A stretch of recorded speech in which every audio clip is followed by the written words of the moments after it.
All right, my friends, it is 8 o'clock. You are here, so let's value that time and start thinking a little bit more about binomial probability distributions. Did anything jump out at you in the assignment last night that you might have put some time into that you want to ask about before I ramble further on this topic? I had some problems with some of them. I don't know if I'm doing the decimals wrong or um and I don't know what if you're just gonna go over it again today or and I'm hoping it'll kind of click for me. Yeah, well, I mean, we need a little bit more time in the saddle with this, I think. So, but there'll be time. I'll ask again toward the end, so we can ramble a bit and see what we come up with.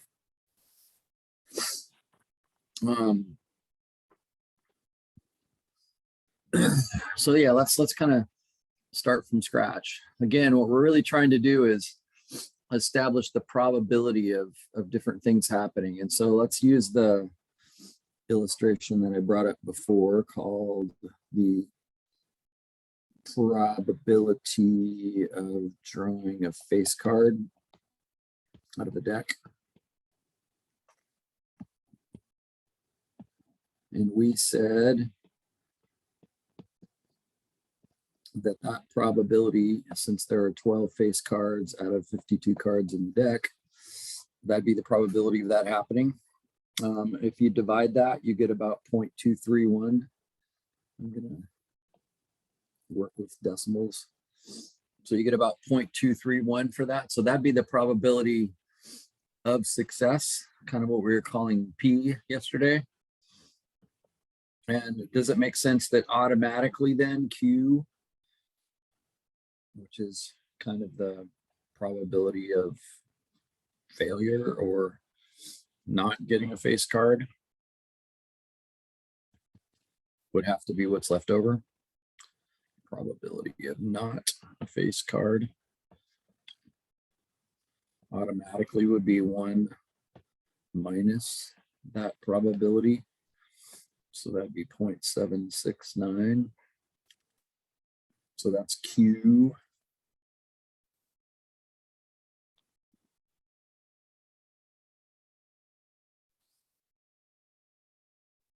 And we'll assume we're doing this like at Reno or something where they're playing with lots and lots of decks.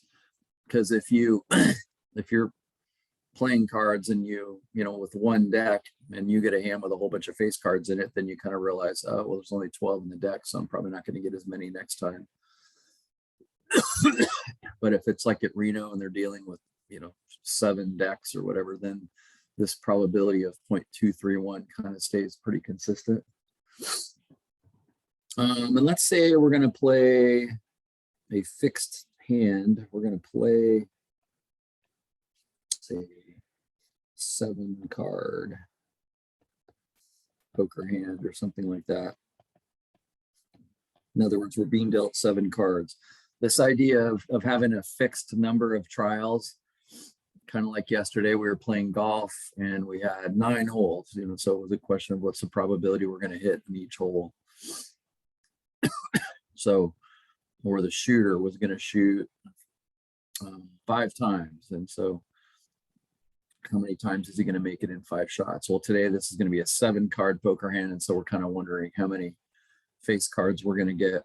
So does it make sense, looking at your note sheet, number 1, that it's easy to calculate the mean? Because if I take my N of 7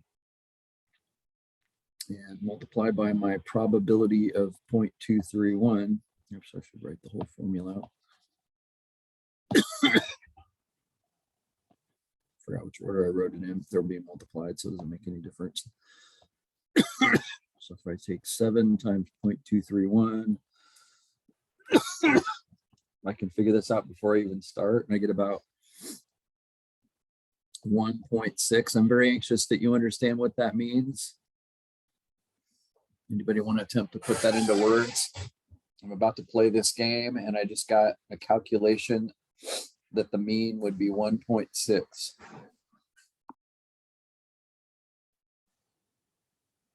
What's that gonna mean to me when you deal me my hand?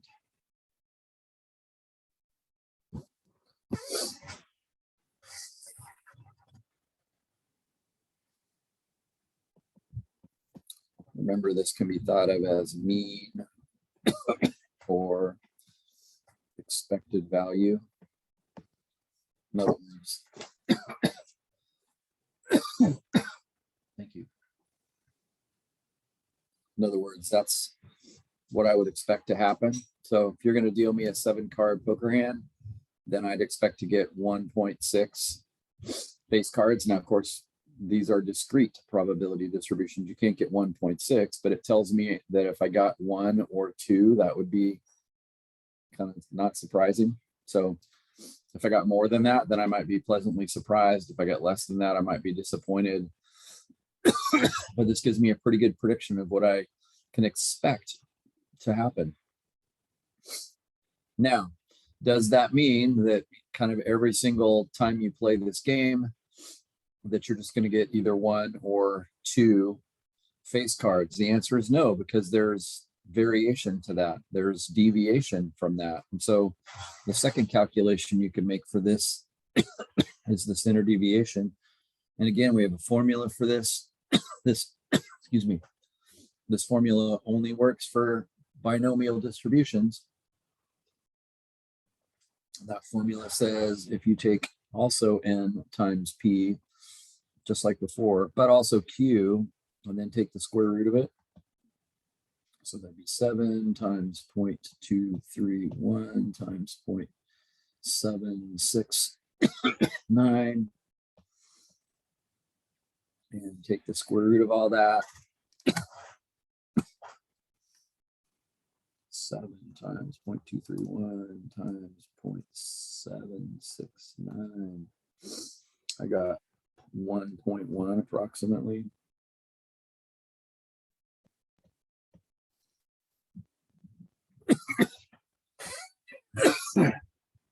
So what does this tell us? Well, this tells us it's very typical to deviate from that by 1. It's a standard deviation. It's a typical deviation to deviate from that by 1. So if I take 1.6 and add 1.1, I get up to 2.7. Well, that's almost 3. So in other words, that tells us it wouldn't be surprising at all to get 3. So I'm not just going to get 1s and 2s, 1 and 2 face cards every time I play this. This is saying, no, it's pretty typical to deviate from that by 1. As a matter of fact, as you know, it's 2 standard deviations that's actually kind of unusual. So let's figure out, now that we have this, and you have a number of questions in your assignment that ask you about kind of whether something is unusual or not. Sorry, the screen went blank for a second there. It'll come back. So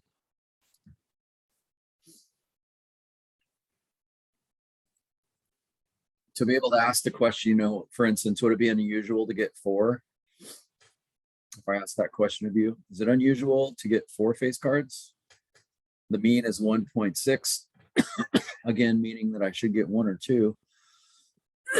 Would it be unusual to get 4? Would it be unusual to get none? Remember, unusual is kind of code for the mean plus or minus 2 standard deviations. So if I take the mean and subtract 2 standard deviations, that would be 1.6 minus 2 of those 1.1s. 1.6 minus 2 1.1s. That's actually negative 0.6. Notice this is below 0. So you can't get a negative number of them. But would it be unusual to get 0 of them? No. You'd have to be down at negative 0.6, kind of below that. Well, it doesn't make sense in this case to get negative ones. So you might get 0, and you shouldn't even be surprised by that, because that's not unusual. That is 2 standard deviations below the mean. So my expected value is 1.6. But the whole point of statistics is that there's variation. And so 2 standard deviations is typical, excuse me, typical variation. So I should get 0 sometimes. I shouldn't be surprised by that. That's not unusual.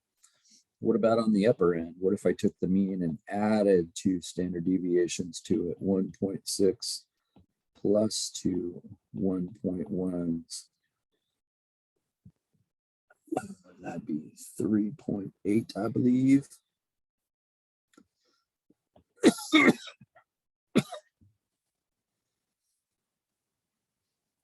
So then the important statement to make about this, that if you drew your face cards, or you drew your 7 cards, if you're outside the range from -0.6 to 3.8,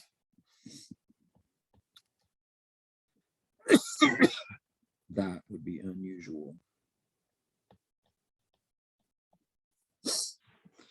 So the question, if you get 4, if I was dealt 4 face cards, would I consider that to be unusual? Yeah, that was unusual. Now, is it way unusual? Is it like outlier unusual? Notice 4 is just barely past 3.8. So it's bigger than that. It's unusual, but it's not crazy. So this kind of tells me I probably should never expect to get 5. That would be crazy.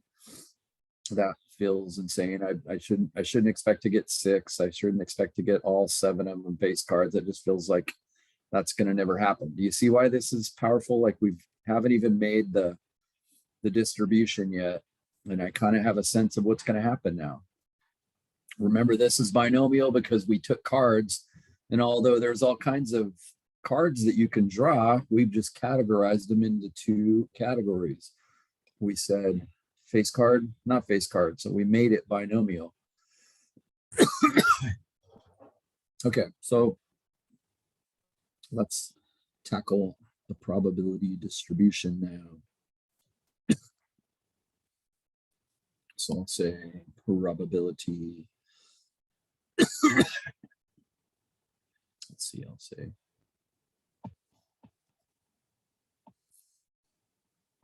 X is the number of face cards. I'm going to abbreviate that. And this is the probability of getting a face card. And we said, since we're dealing 7 cards, then you might get none. This is your possibilities. You could be dealt no face cards, maybe 1, maybe 2, maybe 3, maybe 4, maybe 5, maybe 6, maybe 7. So that's our fixed number of trials. So that's all the possibilities. I might get any of those choices. And what we'd like to do now is come up with probabilities for each one of those. So let's do one kind of using yesterday's logic one more time.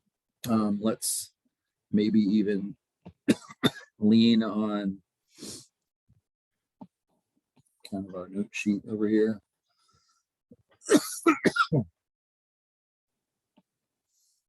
So we really had kind of 3 things that needed to get multiplied together here. And then I'm going to show you how to do the rest of them using this kind of cool shortcut.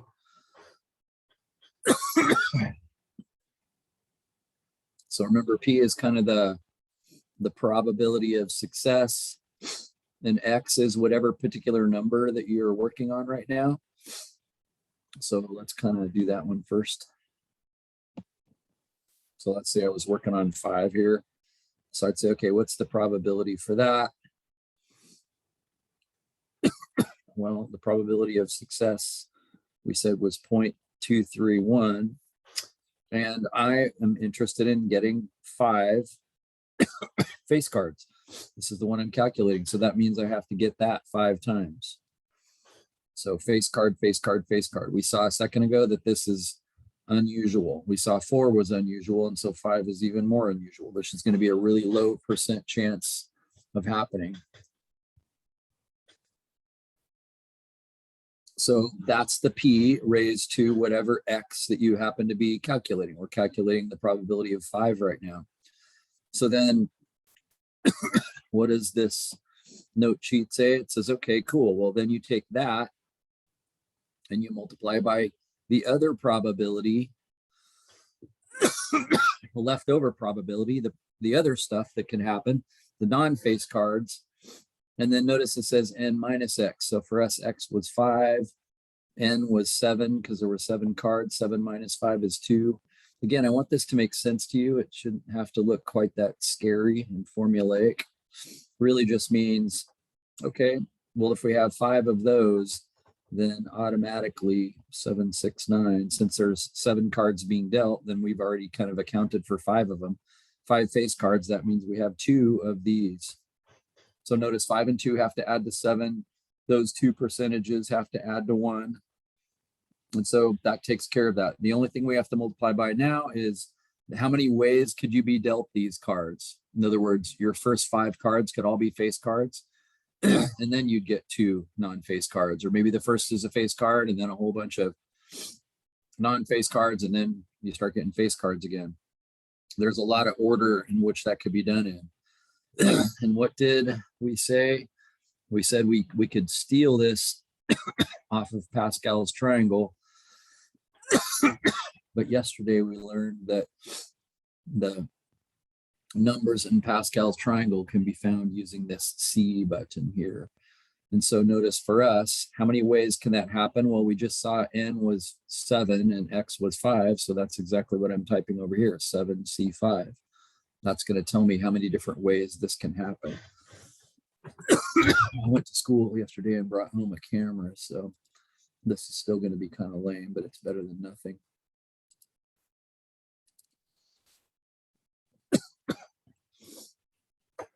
I'm just going to have to hold this with my hand because it's got terrible focus problems. There's no way to kind of control the focus of it.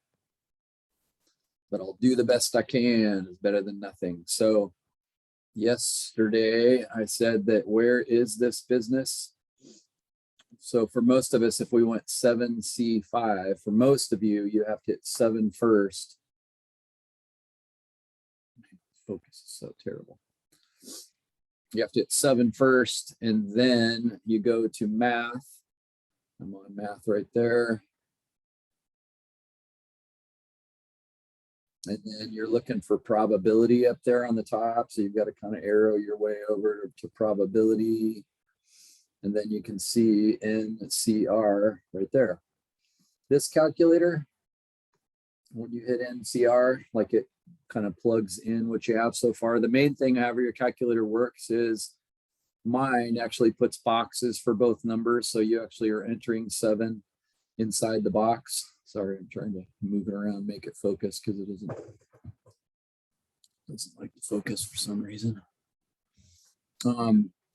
But yours might have the 7 outside of it, and then it might be NCR, and then the 5 is after it. But again, the important thing is to be able to make sure you can get, well, 21. So what this tells us is there's actually 21 different ways that you could be dealt 5 face cards. Does the logic of why that's an important part of this calculation make sense? Because we're really trying to find out the probability of getting dealt this. And so we found the probability, but there's a whole bunch of ways it can be done. There's 21 different ways that you could be dealt cards and end up with 5 face cards out of 7. Again, the idea would be, well, your first 5 cards could be face cards and then your last 2 are not. Or what if your first card was a face card and then there was some non-face cards? And anyway, lots of different ways that could be done. You could actually write them all out if you wanted to, and you'd get 21, but this is kind of a neat shortcut for that. So the key is I have got to, let's see, am I still sharing this? No, I am not.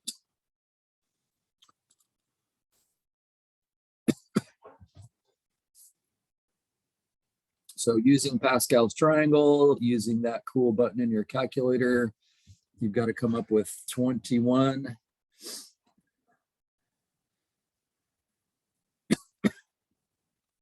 please interrupt if you are not tracking with that. So I'm going to say times 7C5. And I will make a note that that better come out as 21. And so what this is giving me is the probability of getting 5 face cards. Okay, cool. So what is that? 0.231 raised to the 5th times 0.769 raised to the 2nd times 21. I got 0.00816. Pay attention to rounding. 0.00816. So if I decided to carry this to 4 decimal places, that 6 would cause that to round up to a 2. So I'm going to go 4 decimal places. That's pretty common to go for because that's a pretty accurate number. So notice that kind of makes sense. Remember we said a second ago that getting 3.8 would be still usual. So getting to 4, if I got 4 face cards, that would be unusual. So getting 5 then, of course, that percent is really tiny. That's 0.8%. That's a really tiny percent. So that feels unusual. It feels like, yeah, that's not going to happen. Again, this is really cool because we're doing this all entirely based off of, remember, only a couple basic things. We said, let's play a 7-card poker hand and let's play a game that has a probability. Let's play with face cards. And so we had really those 2 numbers, 7 and 0.231. Everything else we built just from that alone. And now we're making a prediction as to kind of what's going to happen. So this is entirely mathematical. Remember yesterday when we were looking at the person hitting the fairway in golf, you can't mathematically determine someone's percent hitting the fairway. You just have to have them go swing a golf club a whole bunch of times and keep track of what percent they hit the fairway. And then now you have a percent for them. Whereas this is entirely mathematical based on cards.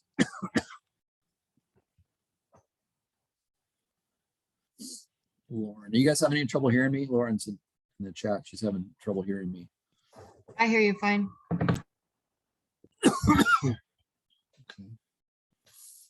Talk as loud as I can.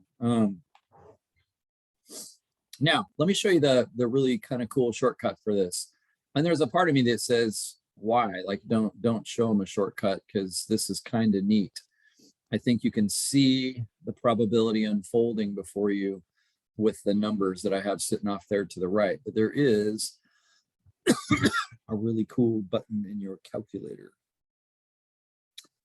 And let's see, let's show it to you down here. And it is called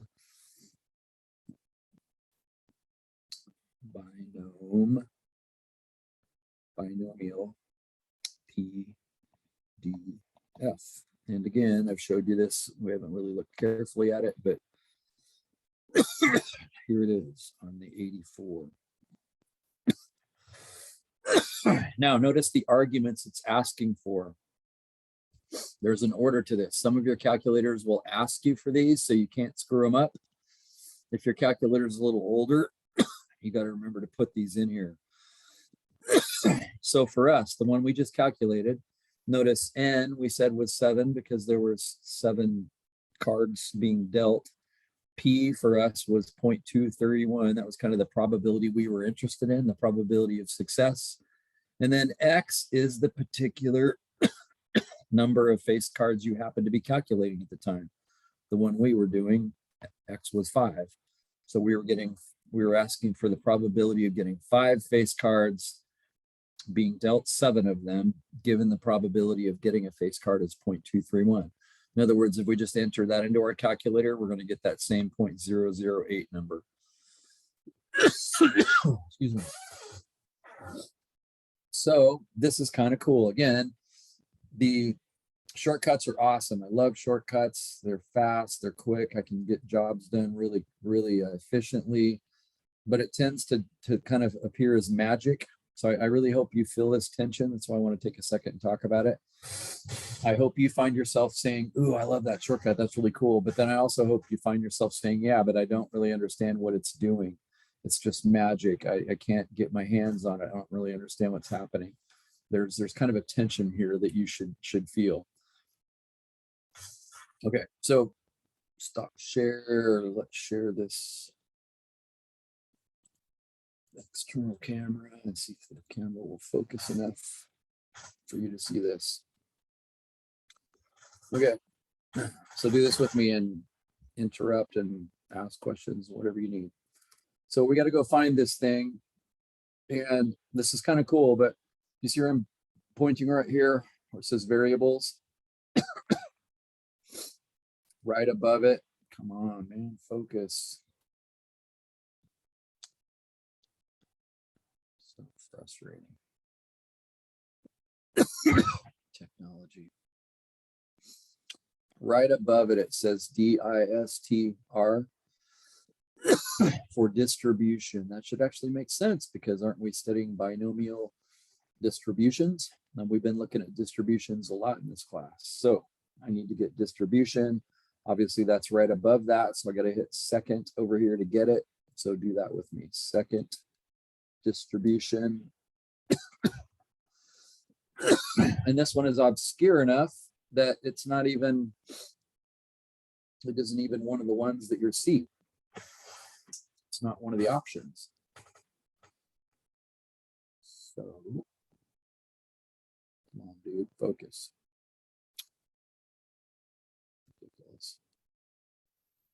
So I'm going to arrow down. Sorry, that's all garbled. And finally, notice there's one called Binom PDF and one called Binom CDF. And Binom CDF is on your note sheet too. We'll talk about that in a second. But we need binomial probability distribution function. Now this calculator, when I hit enter, it actually kind of tells me what to type. In other words, the syntax that I showed you a second ago, where you had to put N first, and then P next, and then X last. Notice it kind of gives me this calculator is kind of telling me what to type. So we have trials is kind of a strange word choice there, but we have 7 trials, 7 cards to draw. So trials is kind of code for N.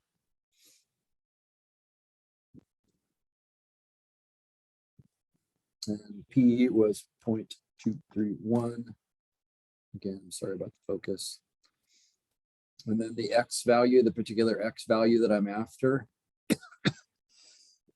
I was interested in 5. Sorry about the coughing.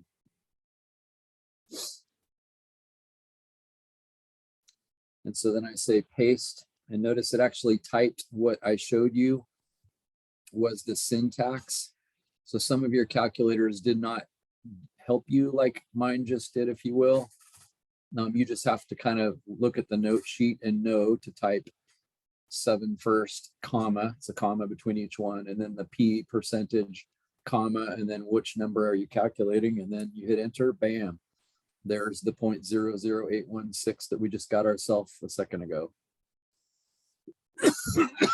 Pretty cool, huh? Now, here's what's really cool about it. If you have to do this a lot, because remember, we just barely got started, right? We're trying to find the whole probability distribution.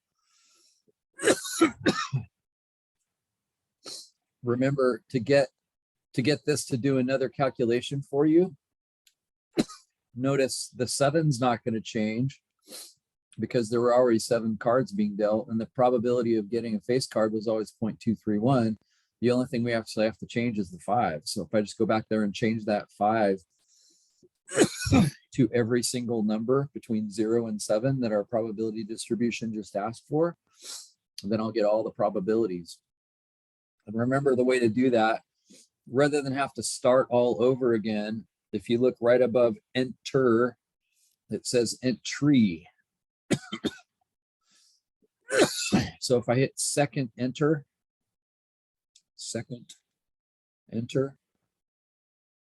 Notice it retypes that same statement, and then all I've got to do is back up and switch that to a 6. Okay, this is exactly where I was having issues with that decimal right there is really confusing to me and I'm not sure what to do with it. Okay, so let's talk about that. And I'll quickly do even the next one. Second entry, and I put a 7.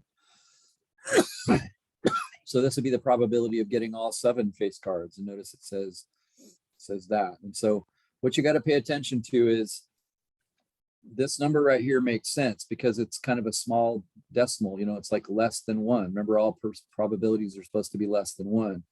Yet this one says 8.17. What the heck are you talking about? What do you mean 8.17? I thought this is a probability, it's enough to be less than 1. But you're going to see this a lot. And this little E at the end means scientific notation. Basically, this number is so small that it jumped into scientific notation. So really what this is saying is the decimal point is not right there where you see it between 8 and 1. It's actually 4 decimal places left. The 4 is for 4 decimal places. The negative means it's to the left. And this one is actually 5 to the left. So let's write that out. So you got to watch for that. Because What if it says like 17 to the left? yeah, that's going to happen too. Yeah, it So- happened a lot. And I was like, what the heck? Yeah. And that's because there are some things that are really unlikely. Like for instance, in today's lab, we're going to look at the probability that everybody shows up for a flight. And so if I ask the question, you know, what's the probability that 0 people show up for their flight? In other words, there's the crew, they're all set, everybody, they're waiting, and like not one person shows up for the flight. Doesn't that feel like a really tiny percentage? Well, that's kind of what happens. Because there are things that are kind of impossible. Notice we're playing kind of a 7-card game here. But what if we were playing like a 15-card game?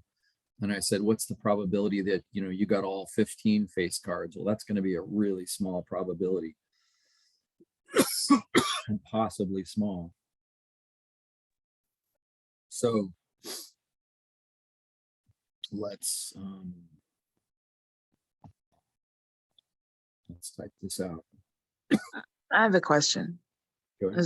This is basing it on, I just want to double check, this is basing it on if you were to replace the cards as you're picking them. That's what's making it binomial. Because It's it's not, making it or not, making not it- what's making.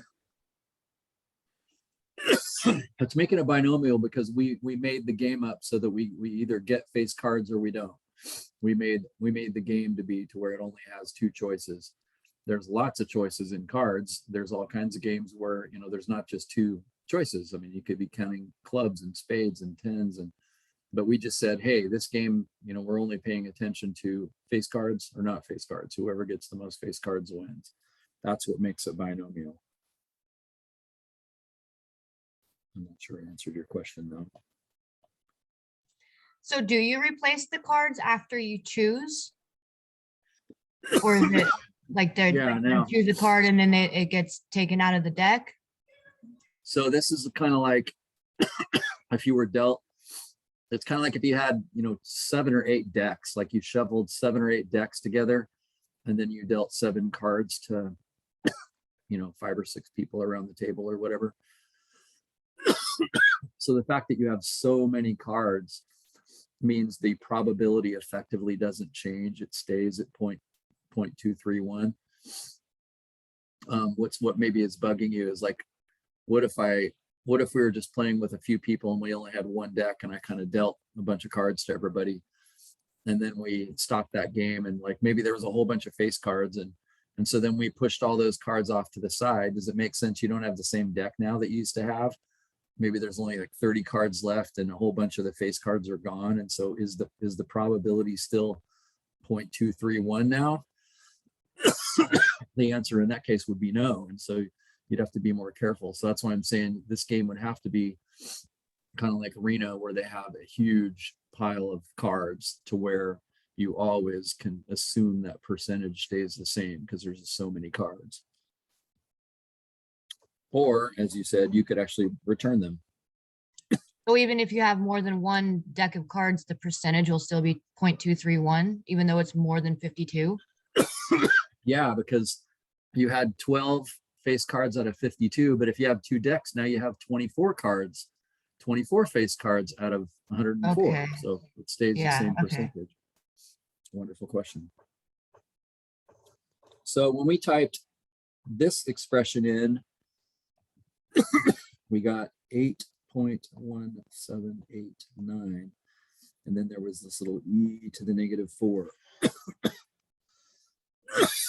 So again, what this is scientific notation.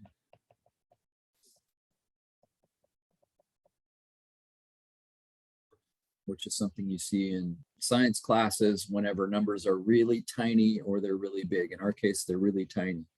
So what it means is decimal point moves. The decimal point is not what you see. It's actually 1, 2, 3, 4 places over. Okay, so that's actually what that number is. So I'm sorry, did you get that number from pressing second entry after doing the binomial PDF? Yeah, after I did binomial PDF once, I thought, well, I don't want to go find all that again. So I hit second entry, then it Yeah, retyped it, and then I That's just not went and put a happening for 6. me. I don't know why, but I'm pressing second entry after mine and it just comes up with a different equation entirely. It's saying like a parentheses 28.42 times 27.75, and that I don't know where that's coming from. Huh, maybe we can look at that. Maybe we can look at that together. Because it's just second entry, right? That's all that you're pressing. Mhm. Hmm. Okay. Usually what that generally does is retype what you just did, and then it allows you to edit it. Right. Well, I'm that's fine with weird. that. Okay, thank you. Again, that's just a shortcut. I mean, in worst case scenario, you can just go type the whole thing in again. Yeah, for sure. So the Okay. point is, what do I put up here? Well, I put 0.0008. Notice the next number is a 1, so that 8 would stay an 8. So, a chunk of me, wishes like, why are you, writing it in such a complicated way? But I'll show you why in a minute.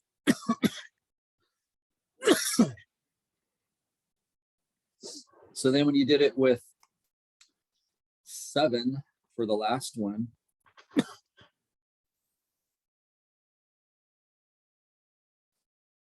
for this last one right here, when you type binom probability distribution function 7.231, and you're basically saying, what's the probability of getting 7 face cards if I'm dealt 7? And it said 3.5098. But then there was that mystery E over there, -5.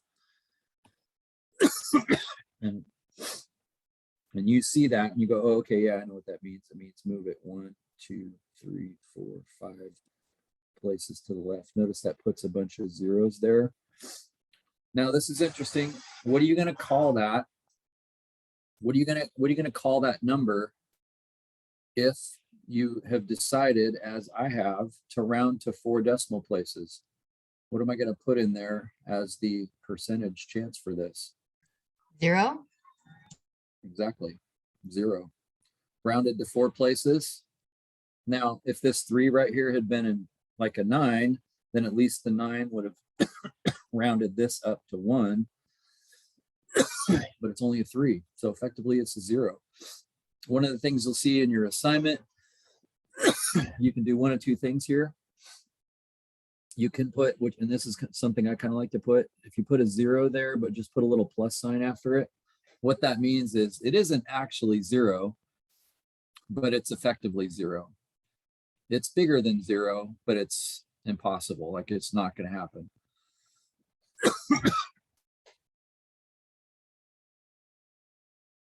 Now, if I chose to round this to 5 decimal places, then it wouldn't have been 0. It would have been 0.0003 or maybe 0.0004 since that next number is a 5.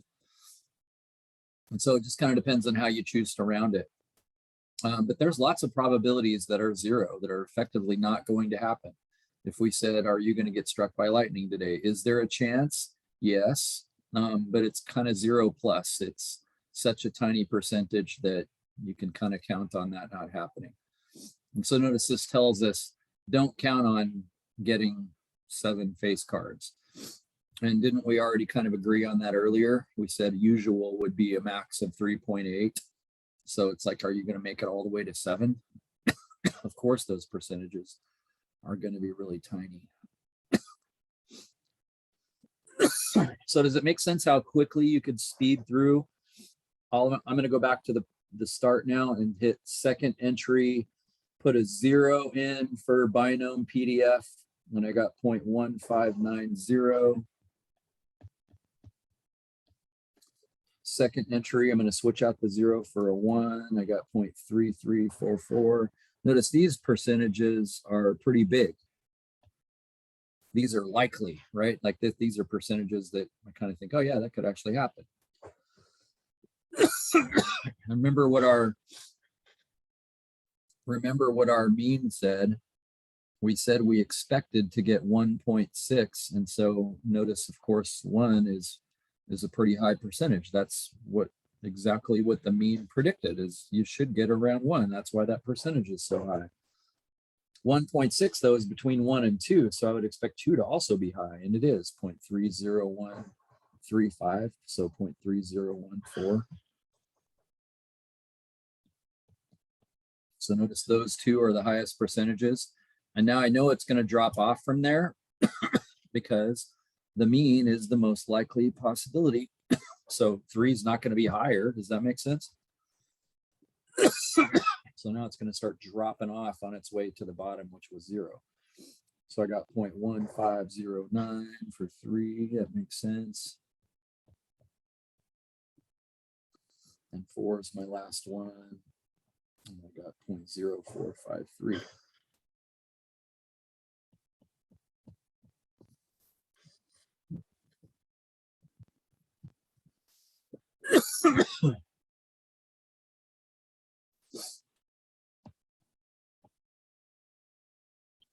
So the question is, to me, 2 things. One, however you do it, can you build these binomial probability distributions? And more importantly, can you interpret them? Like, can you understand what you just did? Can you understand the predictive power that this basically gives you? So if it said like, what's the probability of drawing at least 5 cards, then you add 5 or less together, Well, you said at least 5. or 5 or more. That's right, which means Okay. 5 or more. 5 At or least more. 5 means 5 or 6 or 7. And you just So that add the would be- probabilities together, right? Exactly. I'd just be Okay. adding these 3 probabilities together. And if that last one rounded to 4 places is 0, then you're just going to add 0, add nothing to it.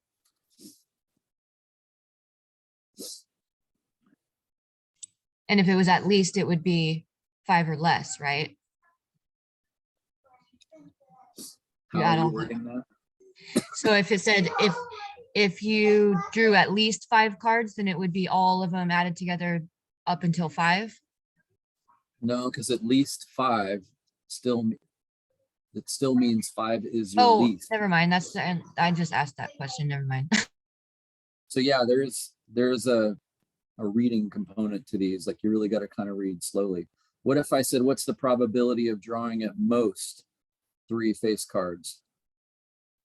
At most 3 face cards. What is that code for? What am I? So it'd be all of them up until 3. Right? At most 3. So 3 would have to be the most. So that So means. 0, that 1, 2, includes 3. and- Yeah, exactly. So that'd be adding all of these together.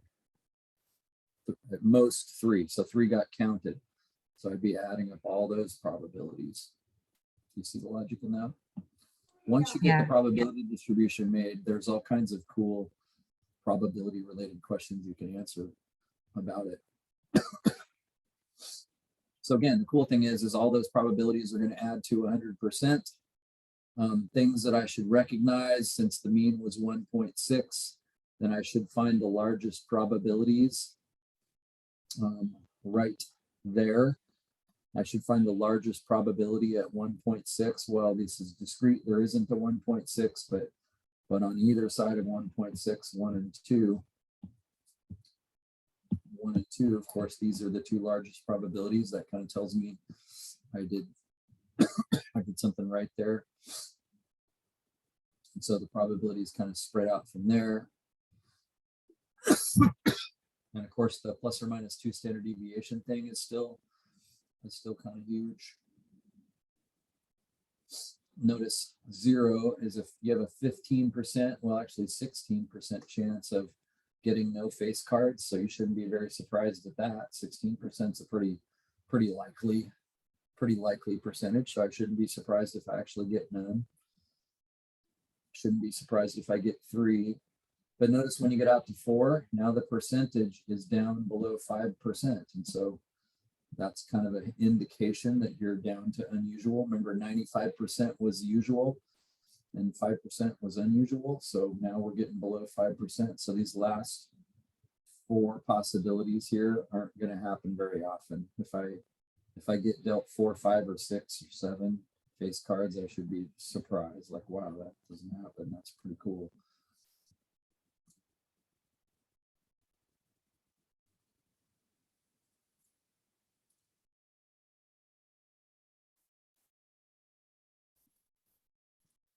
Now, just a kind of a side note, because people screwed this up on the last test, but well, let's say you were a dealer in Vegas. I'm just going to kind of do this off to the side here.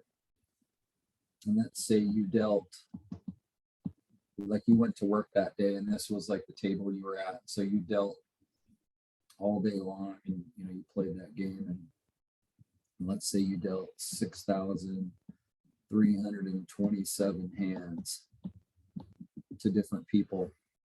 That's a lot of hands, right? And so does it make sense that some people got 0 and some people got 1 and some people got 2 and 3 and 4? But if you got that many hands, you would probably agree that getting 6, somebody getting 6 is pretty unusual. It's not really going to happen very often. But actually start, do the math. In other words, if you take 0.0008, that's your percent chance of happening, and that's really small. But if you played that game 6,327 times, what do you get when you multiply that out? 0.0008 times 6,327. Notice you get approximately 5. So that's unusual, but that doesn't mean it's not going to happen. That means that person could actually expect, if they were the dealer, that during the day when they dealt their 6,327 hands, they could actually guess. It's predictable that 5 people would actually be dealt 6 face cards. Even though that was unusual. Just the point is it doesn't mean it's not going to happen. It's a tiny percentage, but if you play a lot of games, then some people are going to get that. Or what about getting dealt 5? 0.0082. We also said, yeah, that's unusual. We said usual is less than 3.8, so that you're not going to get 5 very often. But if you play 6,327 times, what is 0.0082 times 6,327? It's actually almost 52.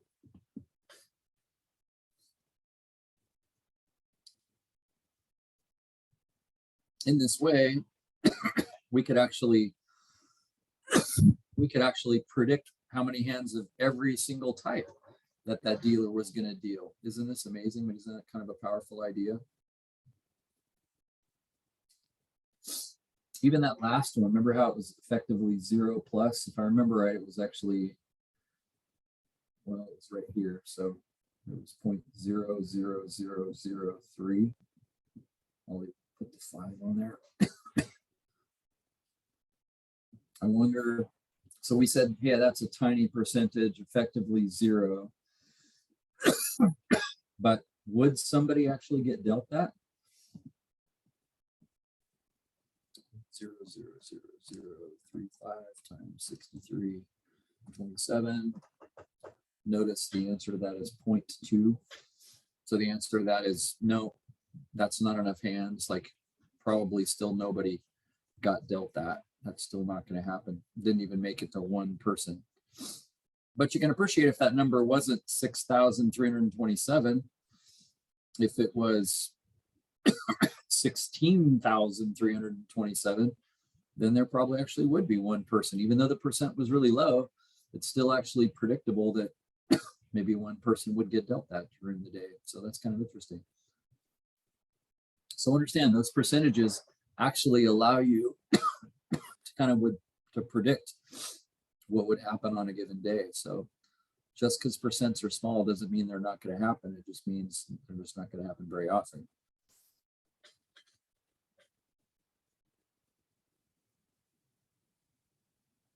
Now, from the casino's perspective, just kind of like in the game Keno that I showed you a little bit of the other day, does it make sense if, you know, there's a pretty hefty prize? There's a pretty hefty prize for getting 6 face cards or something like that.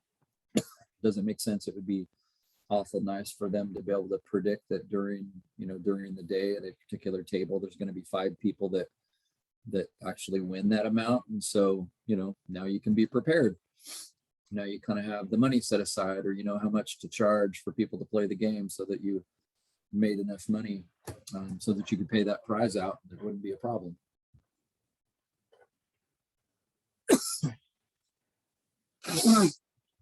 So, are you there? Can you make a binomial probability distribution now? Can you use it for something?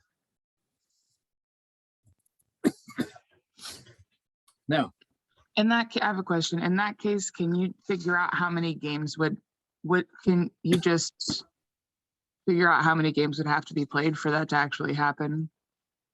Yeah. By just getting it to the point where it was that equaled 1, just doing like the formula to do it. Yeah, that last one. Yeah.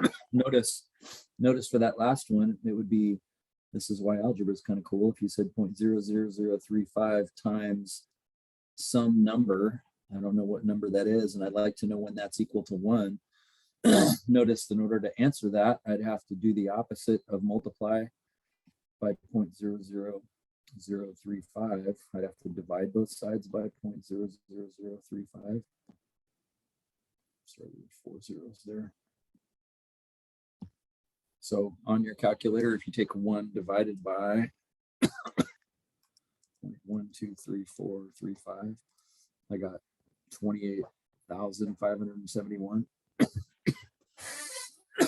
So it would take 28,571 times dealing that before you could reasonably expect that one person would actually get all 7 face cards. So you can appreciate in a casino that maybe that doesn't happen on a given day, but it's going to happen every couple of days, right? So that's what's so kind of amazing about this is it's a tiny percentage, but it still happens.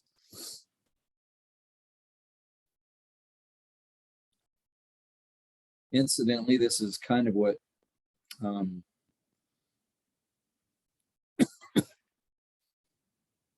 this kind of is what the way that probability is recorded. It's not based on a percentage. They often record it as odds. So when you divided 1 by 0.00035, you basically got 1 out of 28,571. So you could tell somebody the odds of winning that prize. So let's say that was some big prize. The odds of winning that prize is 1 out of 28,571 people. And what's cool is that's exactly how you determine what the prize is. So that's a predictable number. So, but you should understand that there's still probability associated with this. In other words, if you dealt 28,571 hands, are you going to get exactly one person that gets 7 face cards? The answer is no. That's what you'd expect, but you might get 2. You might get 2 on a given day, or maybe on another day you won't get any. It'll balance out to 1 out of 28,571. But what you're not going to get is like 7 people. You know, I dealt it 28,571 times. I'm not going to get 7 people that got that. I'm going to get probably 1, maybe 2, maybe 0, but it's not going to vary far from that. So this is how casinos basically can be guaranteed to make money over the long run, because they kind of know exactly what's going to happen. And so you can appreciate if it costs $1 to play this game, and they know that, you know, roughly 1 out of 28,000 people is going to kind of win this prize, then they're going to collect $28,571 as a part of people playing the game that many times. And so then they've got some prize money that they can give back. So maybe they would give $1,000 for a prize money for this. And then they would have kind of extra money that left over that runs the casino and so forth.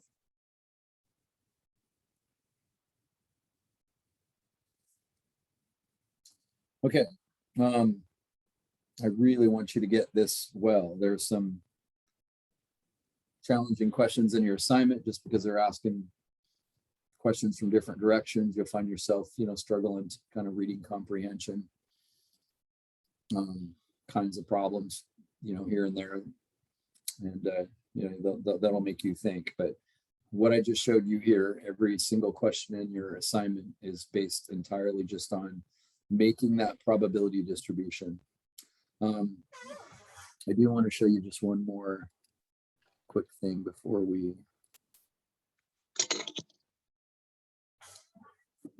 forgot about before we go into the lab. And unfortunately in the lab, we're going to practice the exact same thing, except for I'm just going to show you in Excel how to get Excel to do this for you. And that's when you have a really large probability distribution. We only had 7 numbers there. But notice this binom, not PDF, but CDF. What does it return? It returns not the probability of a particular event X, but the sum of all the probabilities for values less than whatever that X is. Notice it says less than or equal to. So for instance, and I probably wouldn't use this command, but in your assignment, you might need to, only because some of the probability distributions are maybe really large. And so this will actually return the sum of all the values less than that. Let's see, what is that saying? So if we look at our probability distribution that we made today, and so if I said, what's the probability of 3 or less, doesn't make sense you'd be adding these together. Adding those 4 together. Now, that's not hard. I wrote the entire probability distribution out. There were only 8 percentages I had to write down. And now I'm just going to get my calculator out and add these 4 numbers together. But what is that button saying? It's saying if you did, and you might try this on your calculator right now, binom CDF, cumulative distribution function.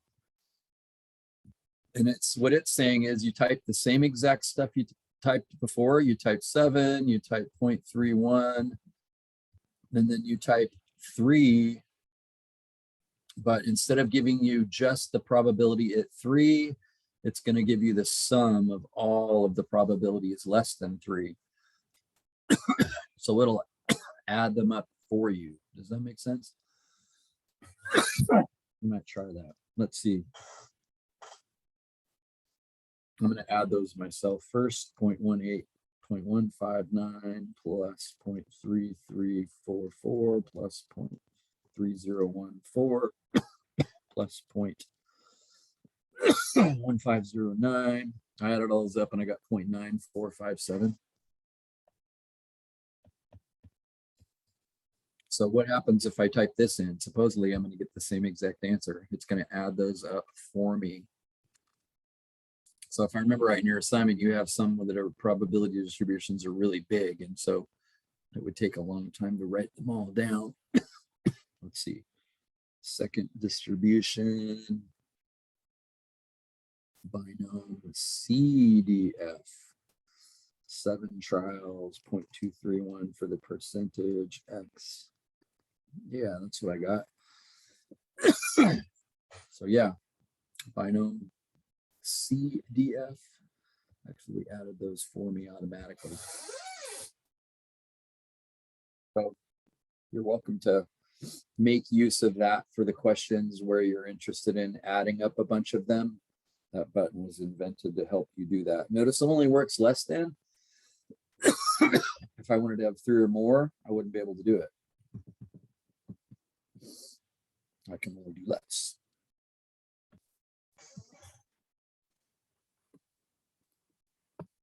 Okay.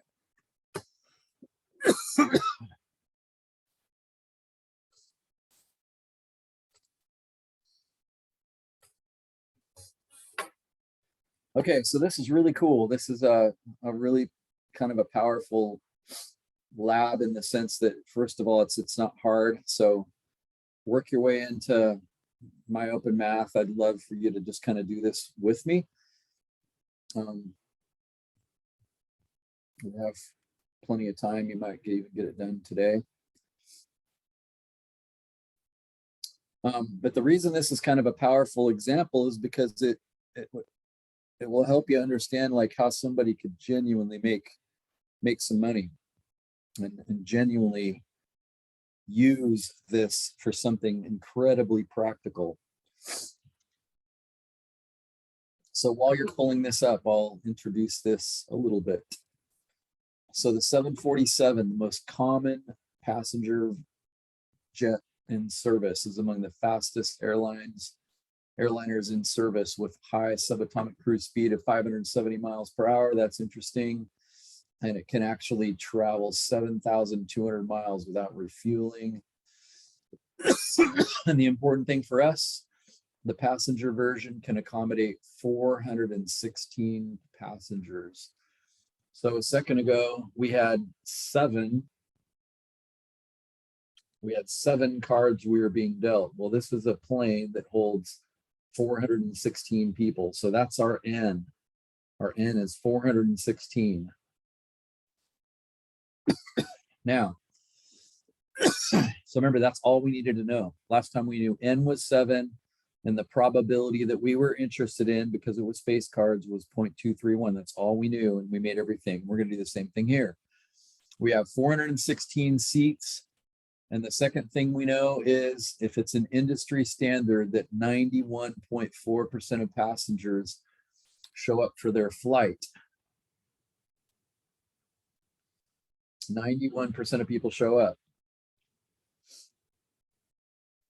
So that's amazing, because that's a high percentage, but that means lots of people aren't showing up. You got people that got sick at the last minute. Somebody had an accident in the family and suddenly they couldn't go. Maybe there was some kind of a disaster where they were flying to, whatever. But for whatever reason, people don't show up at the last minute for the flight, and that leaves empty seats. And so what's kind of powerful about this is, given that each seat is worth, I don't know, $400 or $500, if that many people don't show up, does it make sense they could actually book more than 416 people? and actually kind of predict that not everybody's going to show up, and every single person they book extra is worth $400 or $500 more dollars. As we just did a minute ago, could you calculate this mean right now? I mean, isn't the mean n, which is 416, times the percent that show up? You should be able to calculate that mean right now. Do you type in 91.4% or 0.914? 0.914. So you can't do any math with 91.4 because that number as a decimal is 0.914.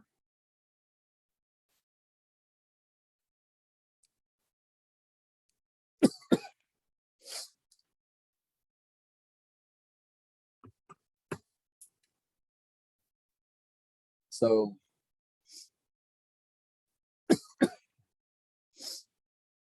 because I want you to make sense of this, somebody blurted out, what do you get for the mean if you do n times p, n of 416 times the percent we're studying, which is 0.914? What do you get? 380.224. Exactly. So I don't care how you round that. I'm just going to call it 380.2. You could just call it 380. Do you understand how profound that number is?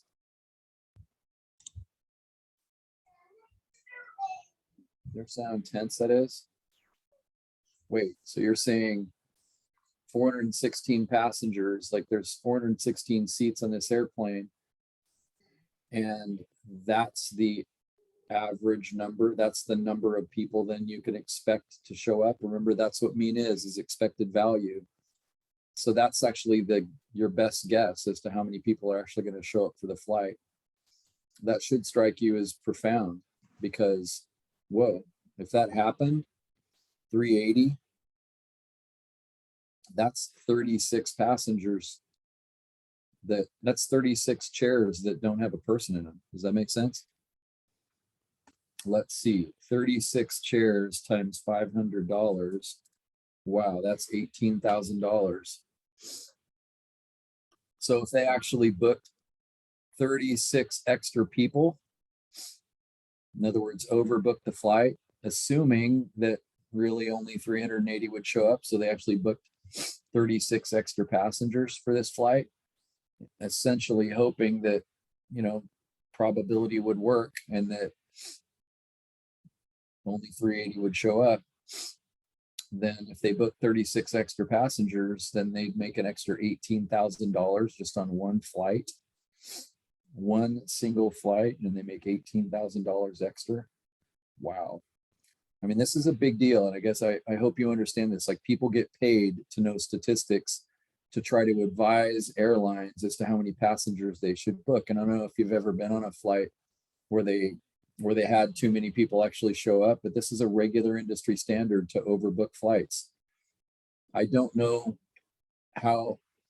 I did listen to something on it, and that 91.4% kind of fluctuates depending on what's going on. Like if it's around holidays, people are, make their flights a little bit better on holidays than they do other days. And so it isn't just like a consistent number, but there are people studying this, if you will, because of how much money is involved. You've been around an airport. It's like, this is one flight and these go off back after back after back. I mean, just one after the other, after the other, after the other. And you could basically make an $18,000 extra on every single flight. But if you did overbook this with 36 extra passengers, is there a chance that, on a given day, just a whole bunch of them will show up and you'll be overbooked? And the answer to that is absolutely. And so I've been on flights where they say our flight is overbooked today, and then they ask people to take a later flight, and then they say, we'll give you $200 air miles cash, for some future flight. And then if nobody takes it, then they go up to 300 and they go up to 400. And because it's like, in a sense, they've screwed up. They've got to get, they don't have enough chairs because they booked too many people. So they got it wrong, they got burned. And so But in the end, they've got, like I said, like $18,000 to work with here. So if they pitch a few people, most people, if they end up with like $500 of free flights to wait one day, you know, if all they was doing is going to see grandma or whatever anyway, and it wasn't like a motel waiting for them in Maui or something, you know, kind of fun where it's a little harder to miss a day. They're like, oh, sweet. I'm retired. I'll go one extra day and I'll get a free flight. Sign me up for that. Does it make sense? I won't calculate this for you, but does it make sense that the standard deviation would also be extremely important to calculate? Because, you know, what's typical to deviate? Yes, we would expect that 380 people are going to show up. But what's going to deviate from that? Is it like 20 people? And once you know, as we did a second ago, once you know the mean and the standard deviation, then you should be able to figure out what's the mean plus or minus 1 standard deviation, what's the lower and the upper bound for that, what's the mean minus 2 standard deviations, what's the mean plus 2 standard deviations, being able to kind of predict what would be unusual. Basically what they're going to try to do is book enough passengers that it would be unusual that they end up overbooked. Okay, so let's make the probability distribution. Here's where it's really cool. So do this with me. We're going to use a command called binom.dist. That's the command. We just got done using binom PDF. That was what the calculator's version is. Excel's version is binom for binomial and then dist for distribution. And so we'll see this on the next page in a second, but this is what it's asking for. It's asking for the numbers, like what number are you interested in, and then trials, and then probability. It's asking for the same 3 things. A second ago, we put in 7, and that'd be the trials. We put in the fact that we were interested in 5 face cards, and so that was our number, and then the probability was 0.231. We're entering the exact same stuff here. So do this with me and go to the second page, or the second tab, airline. Smooth.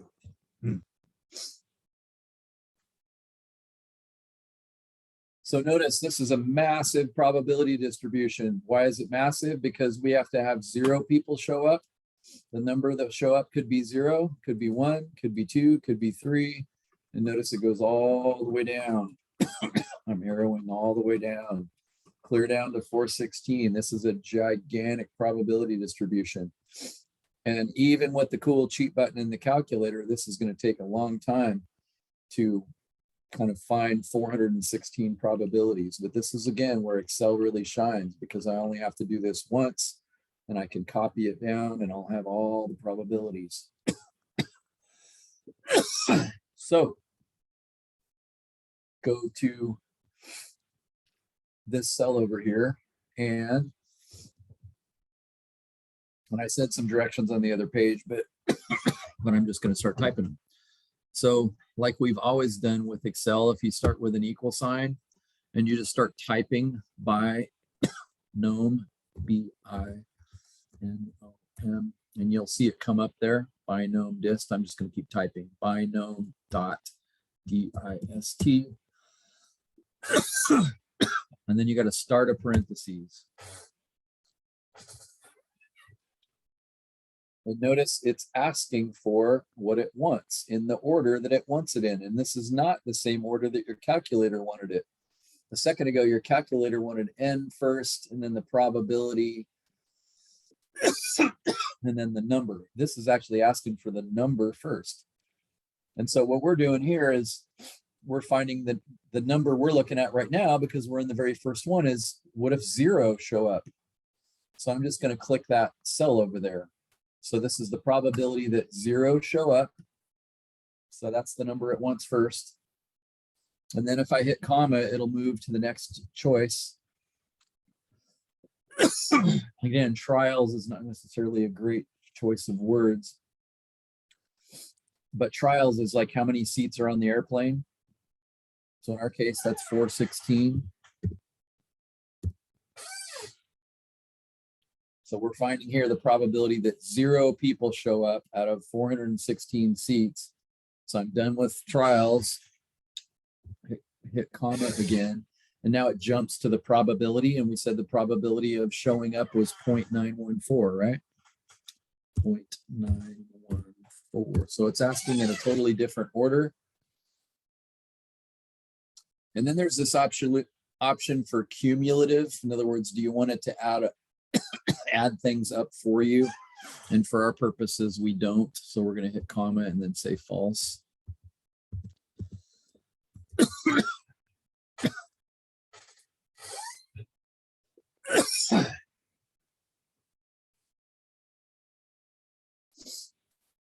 So I'm going to hit enter. And what do you notice it says for a probability? It says the probability of that happening is 0. And you should that should strike you as, yeah, that makes sense. What's the probability that no one's going to show up for a flight of 416 people? What's the chances that no one shows up? 0. I mean, some people are going to show up. Remember, we thought 380 are going to show up. That's the average. So are 0 going to show up? No, the probability is 0. Now, is it actually 0? No, it isn't. It's 0 plus. There's a tiny chance this could happen, but it's so tiny that you can't even register it. Are you tracking okay? Speak up.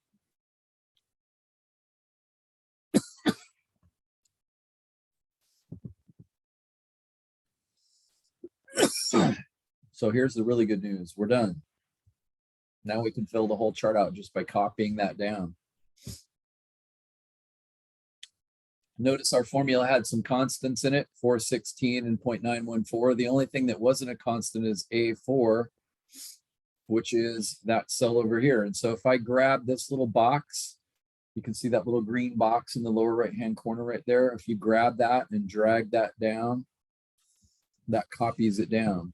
Now notice all of those probabilities are 0, because what's the probability that only 20 are going to show up? Remember, we said on average, we would expect 380 people to show up. That's what the expected value is. So are 20 going to show up? No, all of these probabilities are going to be 0. In a sense, we didn't even need to calculate these because this is kind of ridiculous. Well, all I need to do is drag this all the way down, and at some point they won't all be 0s. I wonder where it starts to show up as not 0. Notice it showed up right at 61. But stare at that number with me. Can you see this on your screen? What does that number mean right there? 2.59, but then there's an E with a negative 307. What does that mean? 3 places to the left. Exactly. That means the decimal point is not where you see it here. It's actually 307 places to the left. So this is 0.00000000000, like 307 zeros. And finally it gets to 25. Does it make sense that's still effectively 0? Before it was so small it couldn't even register it. Now it's still effectively 0.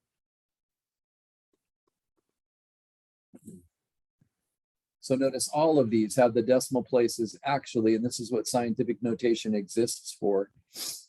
The decimal point is way over to the left, and so not really a possibility. And so now I'm going to drag it down to all seats, and I just made the entire probability distribution for the whole plane.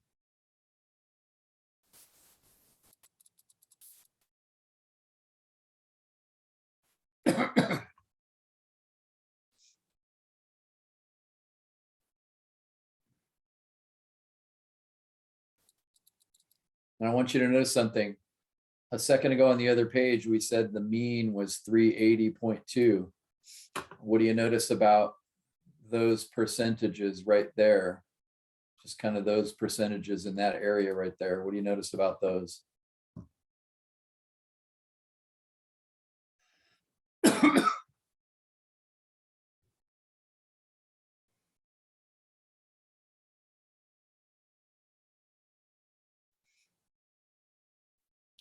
You notice up here, it's 1%, 1.8%, 2%, 3%. It's kind of growing, 5.7%, 6.2%, 6.7%, 6.9%. And then it starts dropping off 5%, 4%, 3%, 2%, 1%. You shouldn't be surprised that these are the biggest percentages here.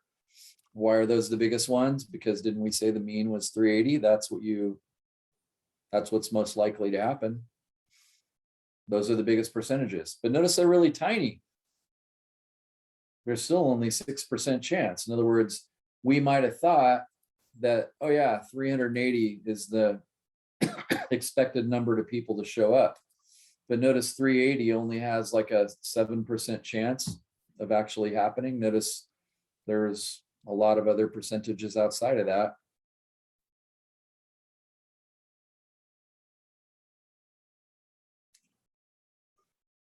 So now we have this massive probability distribution that lists every possibility, every percent possible. Most of these are so tiny, they're not worth mentioning. I mean, these are teeny. This is 2.8. Actually, the decimal point is moved 9 places to the left. I mean, this is effectively 0.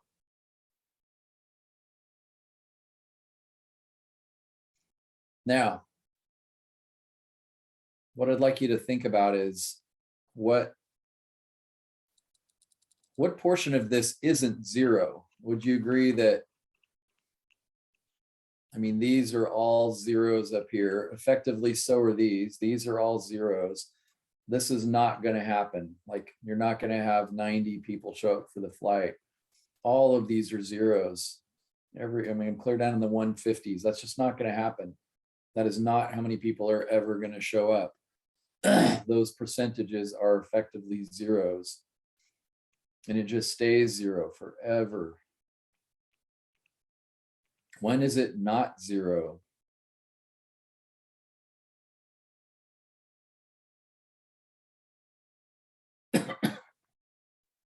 Notice still, everything I see is pretty much 0. Well, we're getting kind of close now.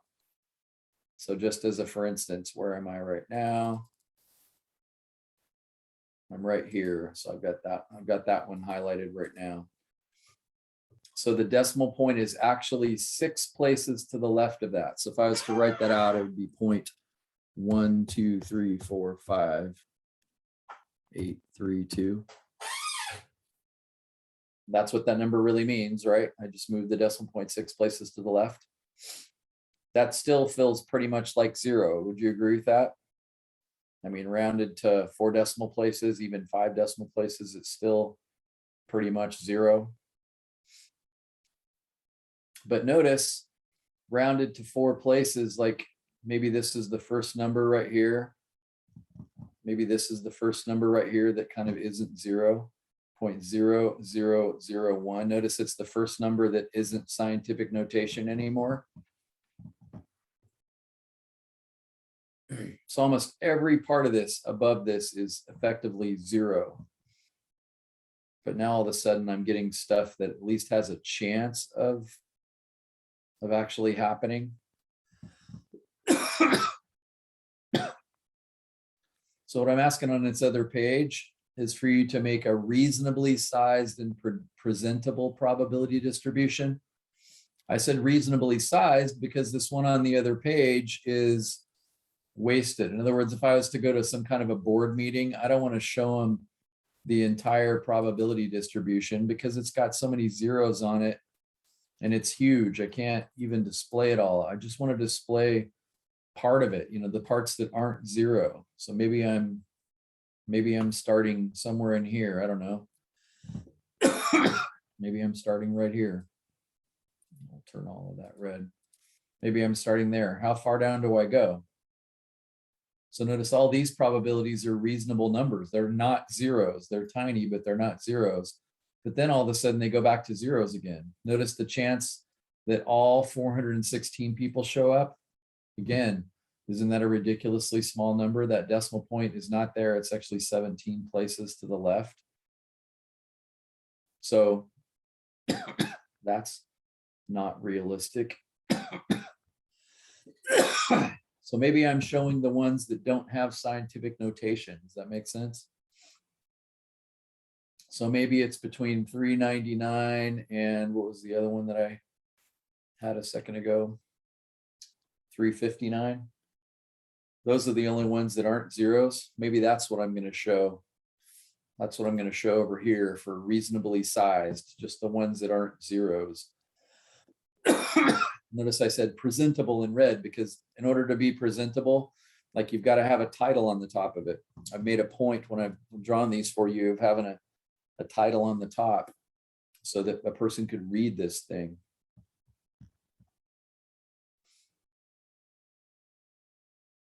So think about that. Now notice that you have the entire distribution over here now of all of them.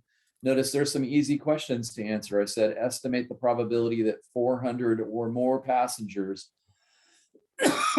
will show up for their flight. Somebody put that into words. What do I need to do to figure that out now that I have the whole distribution on the other page? Add all of Probably. them together after 400 plus. Yeah.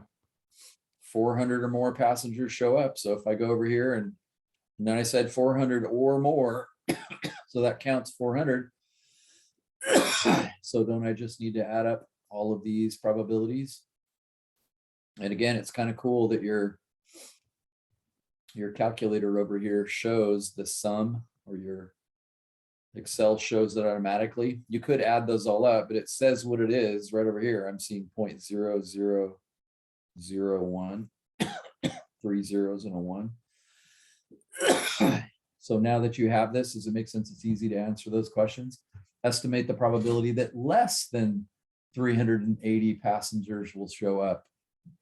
Notice I said less than. I didn't say 380 or less. I said less than 380. So read that carefully. Or third question, estimate the probability that somewhere between 360 and 410 passengers will show up. What's the probability I'll get somewhere between 360 and 410? I'm not going to split hairs on this. I did say between 360 and 410. So does that mean include 360 and 410? Technically, because I said between 360, that means don't include 360 and 410. But I'm not going to ding you for that. Just FYI.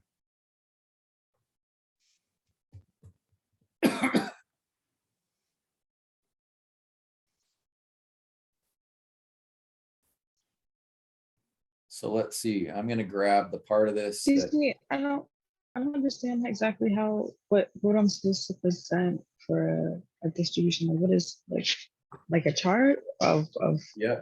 of everything? Watch this. I'm Like, gonna do it right now. So I'm thinking. I'm gonna turn some of these back to black again.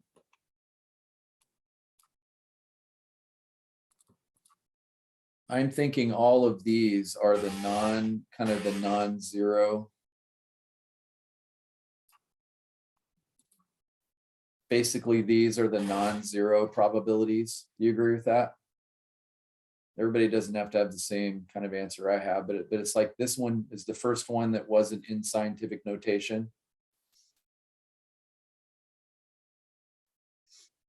And then it stayed out of scientific notation, and then it kind of jumped back in at 400. So I'm basically saying all those red ones are at least reasonable. They're all small. They're all tiny percentages. They're all less than 7%, but at least they're readable percentages. Whereas obviously percentages like this, those are, I don't need to share those. I don't need to display those. If I'm showing this to a board of airline executives, it's like, I don't want to show them a bunch of zeros. I want to show them this part of it. So I'm going to grab just that part right there, say copy, go over here, say paste.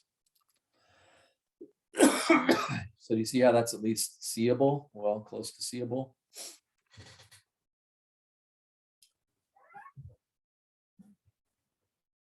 Will you care if do you care if the red is kept on the probability distribution, or should we No. just? Okay. No, I don't care. But does it make sense it needs a title? So when I said presentable, I said reasonably sized because I did not include a whole bunch of numbers that didn't need to be there. Even though the probability distribution went from X is 0 all the way up to 416, a whole bunch of those were so tiny that they were not necessary. So that wasn't reasonable to show all of those. So I'm just going to show these. But secondly, it's got to be presentable. Does it make sense? Nobody knows what this means right now. Every time I made a probability distribution for you in class, wasn't there like a title right here that told you what this was? And there was a title right here that told you what this was. Like, what should that title be? Let's do it together. What are these? 359, 360, 361? What Number is of passengers Yeah, and not just number of passengers, but that did what? showed up for their flight. Showed up. That's exactly right. So number who show up or something like that. So see, now somebody can actually read it. And by the way, maybe it's a good idea to grab all of those and to grab all of those and center them. And maybe I should underline this so it kind of stands out. I mean, you could make it bold. I'm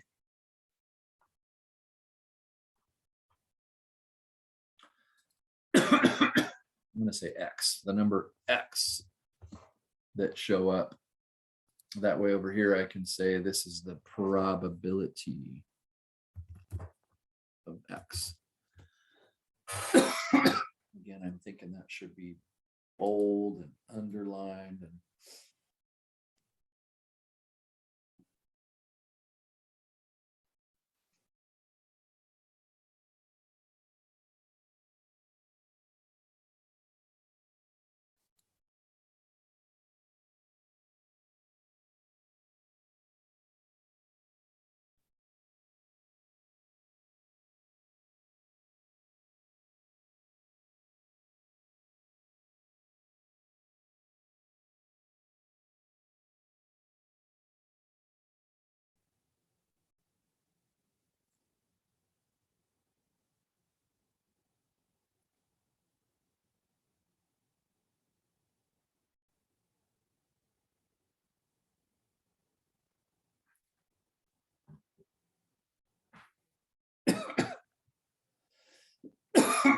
so what I'm trying to do if I'm an airline exec is to try to predict how many people are going to show up for a flight and then overbook it accordingly. And I am taking some risks in that, but in the end, and if I get it wrong and people show up, then I'm going to have to offer, as I said, maybe $300 or $400 vouchers to people. But then everybody's happy still. What I don't want is mad people because they, booked a flight in good conscience and assumed they were going to be able to fly. And now I'm telling them they can't. So, but I might be able to make $18,000 extra on every single flight. That seems insane. How many flights go out a day from a big airport? That's just one airport. So let me show you this. The other thing I asked for up here, make an attractive labeled bar graph of your reasonably sized probability distribution. Hey, look, there's my reasonably sized distribution. You don't have to make classes for this. All you got to do is grab it and make it. So easy. So I'm just going to grab. Oh, by the way, let me say one more thing here that's kind of cool. You could add this to yours. Like if I said 400, if I added 400 here, and I could write 0 plus there. I could even say greater than 400.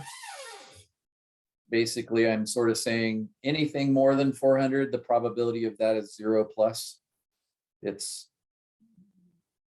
if it was rounded to 4 decimal places, it wouldn't show up. And I could do that on the other end too. So I'm going to go up here and grab just those top 2 and insert. Let's see, is that right? right click and insert and shift all those cells down. So I could say less than 358.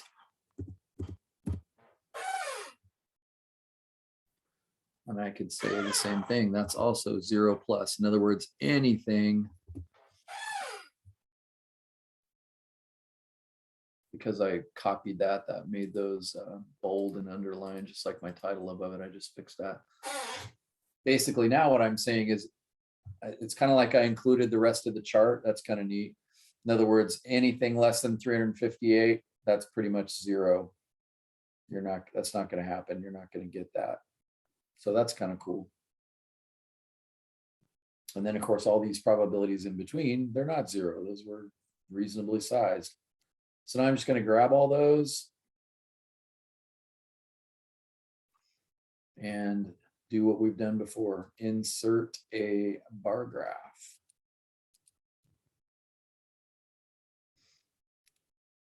I didn't like that. Try that again. I'm not sure what happened there. Might not like those less than, greater than signs. I'm not sure.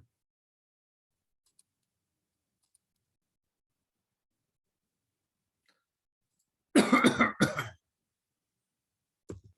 gonna try not grabbing those. It didn't seem to like that.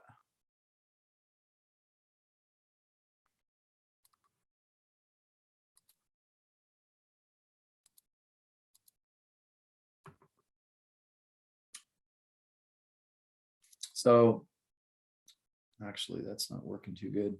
Remember what I said before, this is just kind of good to understand. It doesn't know that the first one is kind of the label and the second one is, it actually graphed those first numbers, 363, 364, 365. That's not really what I wanted. I'm glad this is happening so I can fix it for you. But and now I'm just going to grab the numbers themselves, since those other numbers were kind of getting in the way. I'm just grabbing my percentages only and saying insert. There we go.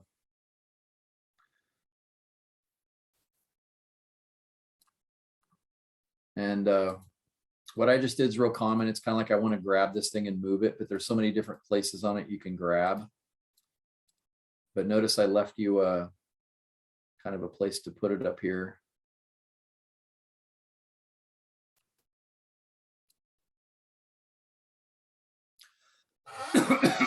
But notice that's actually kind of cool in the sense that, notice how much of a bell-shaped distribution it shows. So the other problem with this, that's definitely a problem, is, do you notice the labels on the bottom? Do you see how it just says 1, 2, 3, 4, 5, 6, 7, 8? Well, the reason it did that is because that's all I did is grab these numbers over here. And so it just says, oh, so that number right there at the top, that's your first number. That's your second, that's your third. What I really wanted is to have 359. I want that one right there to say 359, because that's the percent for 359 passengers to show up. And so, but a minute ago when I tried to grab those, it didn't understand what I meant. So I want to show you how to kind of fix that, because it's kind of neat to be able to do. But it's just kind of, it's an amazingly cool graph. Notice it's incredibly normally distributed. And you can, again, I hope, see in the empirical rule here and why this is so powerful and so predictable. This is very much of an empirical rule kind of a problem, that plus or minus 2 standard deviations would kind of put us from about here to here. So that's why that's why I'm asking you to find the lower and upper bound for plus and minus 2 standard deviations, so that you have a sense of like, that's what's typically going to happen is plus or minus 2 standard deviations. And so we could plan our flight around that. And I also put plus or minus 3, because remember, that would be outliers. If we went 3 standard deviations too high, that'd be kind of outlier high. But I want to show you how to change the data so that it actually doesn't number this as 1, 2, 3, 4, 5. So I've never showed you this before, just because it's, I don't know, we've had a lot to learn. Don't want to overwhelm you. But if I click on the bars themselves, you can right click and select data. In other words, what is this aiming at? Select data. And notice it kind of shows me over here what it's selecting. And what I'd like to do is, you see how the horizontal data is listed as 1, 2, 3, 4, 5. And that's, as I said, because I just selected these, it didn't know what to call them. So it just said, okay, well then that's number 1, 2, 3, 4, 5. Well, I'd like to edit that. I don't want that to be what that says. And then it says, okay, what's your label range? Well, now I'm going to go grab those. I'm going to go grab these labels over here. This is what I want the labels to be. So I'm going to grab those labels, and notice it remarked them and said, oh, okay, so now instead of 1, 2, 3, 4, 5, we're going to call it 359, 360, 361, 362. And so I say, okay. And notice, thankfully, it didn't try to mark every one of them because it wouldn't have fit. But now my graph is actually readable. As I said before, remember we agreed the mean was 380. And so does it make sense that in this normal distribution, that would be at the center of this? Isn't, notice 380 is exactly right at the center of this thing. It's at the tallest point because that's the most likely occurrence. So I'm not surprised by that. That's kind of awesome. What else does my bar graph need? And you should all be good at this by now. What's my bar graph need to be? Attractive, labeled bar graph for my reasonably sized probability distribution. The title. Yeah, it's got to have all those titles. So if I click on something, this little plus sign allows you to turn some titles on. And this way you can start saying, I'm not going to do it for you, but you can say what you want this to mean. But make sure your title's good. Make sure it speaks good. And I do want you to notice I said attractive. Like, don't just leave it like this. Mess around with it a little bit. Do some interesting things. At least change the colors.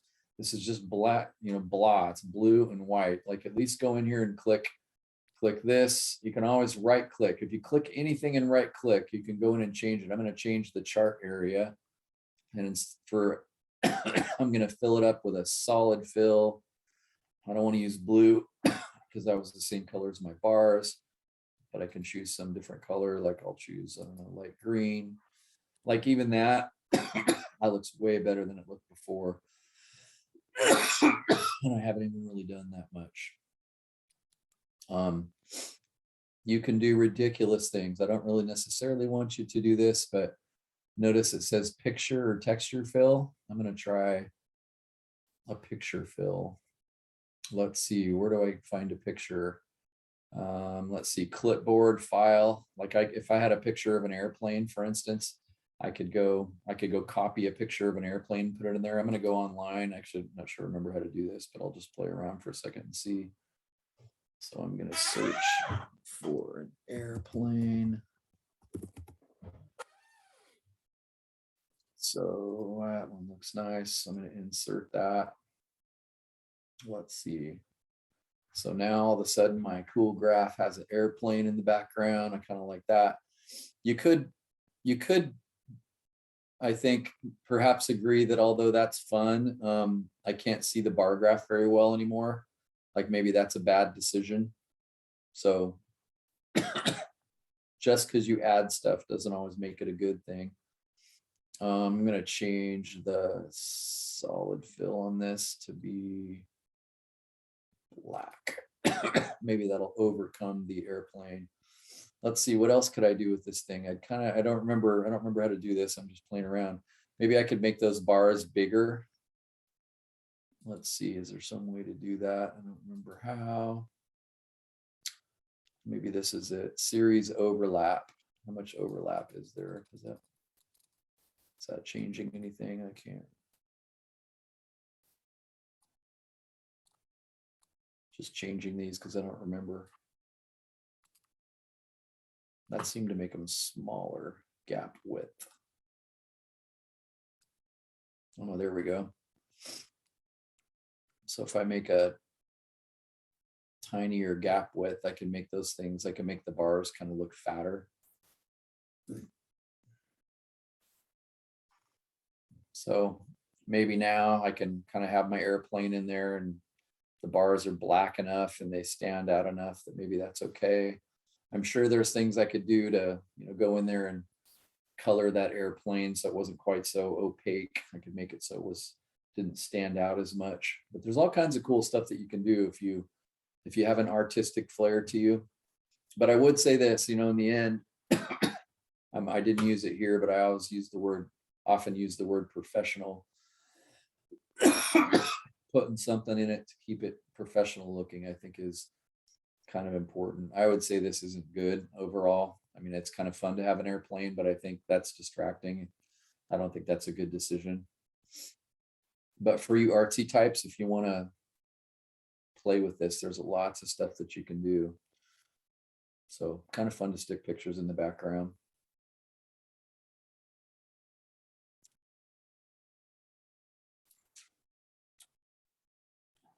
Again, this isn't due for, a few days. So you have time to ask me questions. You have time to, check stuff with me. You should get 100% on this. Don't just turn it in. Check it with me and say, hey, I'm about to turn this in. Does this look good? Is there anything I could improve? I asked you for an explanation of the meaning of the mean in this context. I said, in this context, what does mean here? What does this mean to the airline? That 380 is the answer. You get the standard deviation. What does the standard deviation mean in this context? Those are super important questions.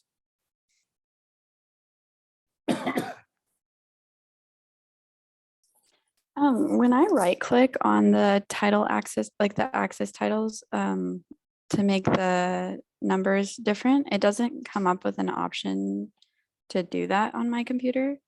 It comes up with text options, text fill, vertical alignment, but it doesn't have like minimum or maximum that I can To get the see. 377 and the 379 to get that, what I did, is that what you're asking? I just like I'm clicking on the x-axis and trying to make the numbers 1, 1, 2, 3, 4, 5, and it doesn't give me the option to do that.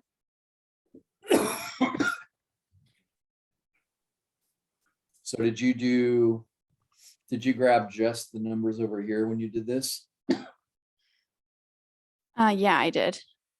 Okay. I think I have the right like data. It's just that my computer doesn't like when I right click, it doesn't give that option on the graph itself. So I'm going to do this. I'm going to do this again, and every version of Excel is a little different. So that's part of why I'm giving you time, because there will be some issues there. It's only made part of the graph because I just grabbed a little chunk of it. So notice again, the numbers across the bottom are not the right numbers. It's 1, 2, 3, 4, 5. So let's see. So the thing you've got to do, and maybe you did this, but let's just try it again, because I'm not sure I know how your computer works, and I might not be able to troubleshoot it unless I'm looking at it with you. But the key is to select the bars, not the numbers down here, but the bars. And then right click and then select data. Yeah. So basically I'm saying, what is the data that made these bars? And of course, the data that made those bars is that what's selected over there. But I have the option to, when I do that, to kind of modify what it's reading. And what I want to modify is the horizontal axis labels. As I said, because I didn't select anything except for these numbers, it had no choice but to just number them 1, 2, 3, 4, 5. So if I go in there and say edit, it says, okay, fine. What would you like those labels? Where are the labels you would like to use? And now I can actually go over there and select them. Right. Thank you for showing that. I do understand that. It's just that when I Yeah, you click did the bars, it doesn't, like when I right click them, it doesn't come up with an option. It just highlights the bars. It doesn't like bring me to that screen. So when you click the bars and right click, do you have an option that says select data? It doesn't even, no, that's what I'm saying. It doesn't even come up Okay. with an option at all. So it's probably just a different, I just have to look up how to do it on my computer, but if anybody else has a Mac, I don't know if you guys have the same issue. If you hit the control key and then click, it usually works. Oh. Oh, that's exactly it. Okay. Thank you so much. Nice work. So is your Excel, is it a Mac or? is it Yeah, older it's version Mac. or- Mac, And it's okay. it's not older. Yeah, it's just like you have Yeah. to click the control button. Macs That are- works for like trackpad keyboards. Oh, I see.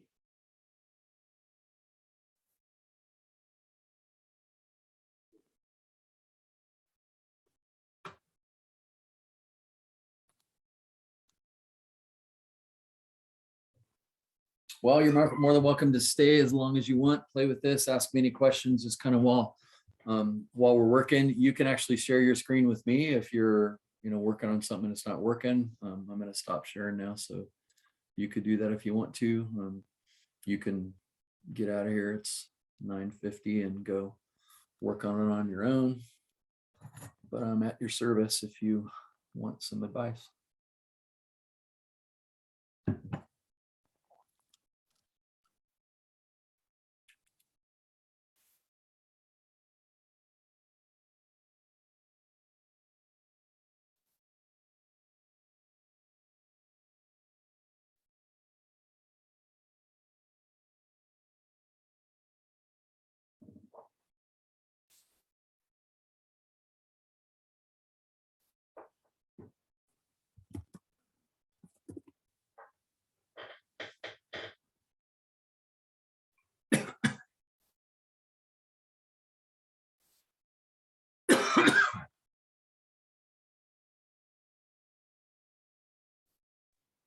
I'm having some trouble getting just the binomial command. I keep saying that I don't have enough numbers or something like that to calculate it. Even though I'm selecting A4.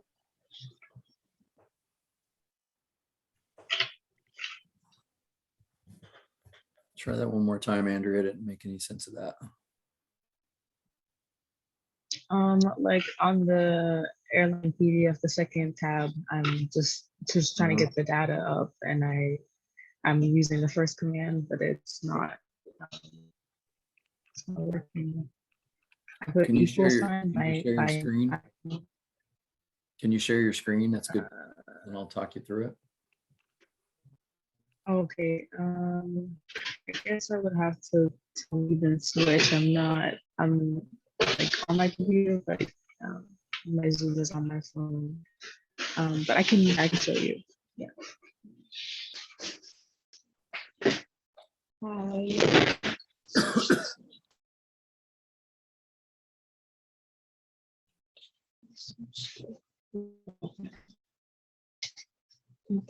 See it, okay? Kind of. Yeah, I see it. It's kind of blurry and at a distance, but the key syntax is you're typing equals and then BINOM dot DIST. And then you start a parenthesis. Yeah, let's do right. That's fine. And I click right.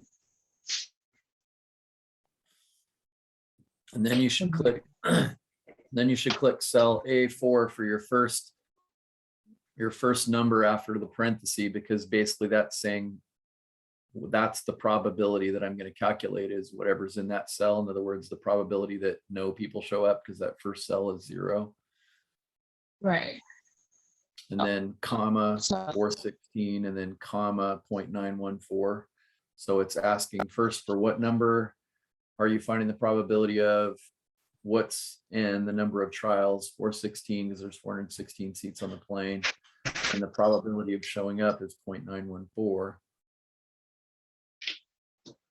And then lastly, after your last comma, false, because you're not cumulatively adding these things up. You're just wanting that one particular probability.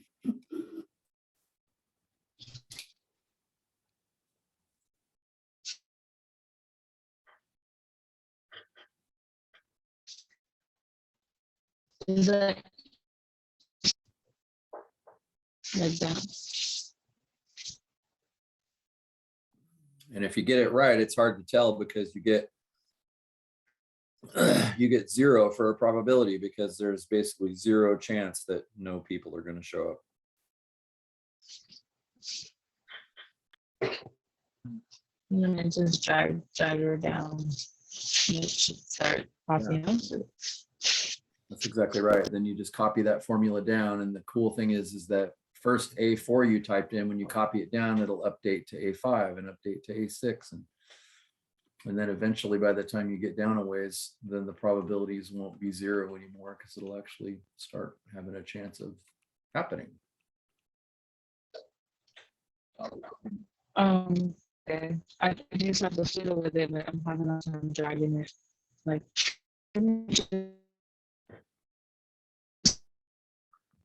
You kind can of do, grabbed it.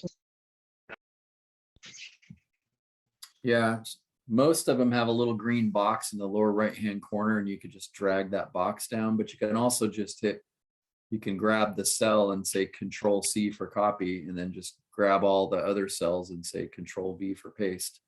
You can also do it that way.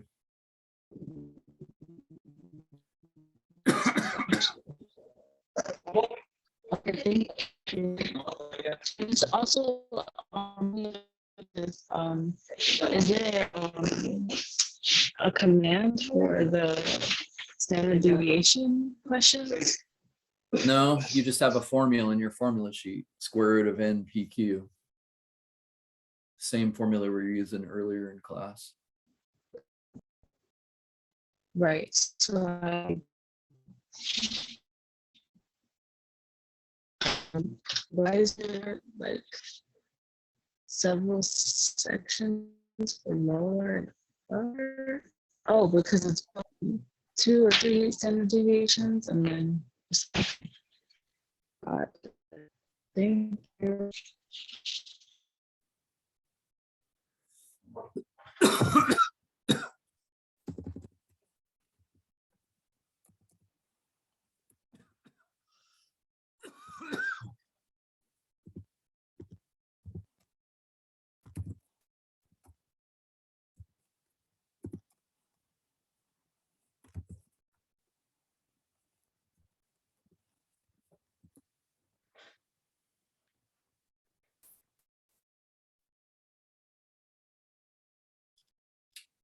Hannah, how you doing? Any questions?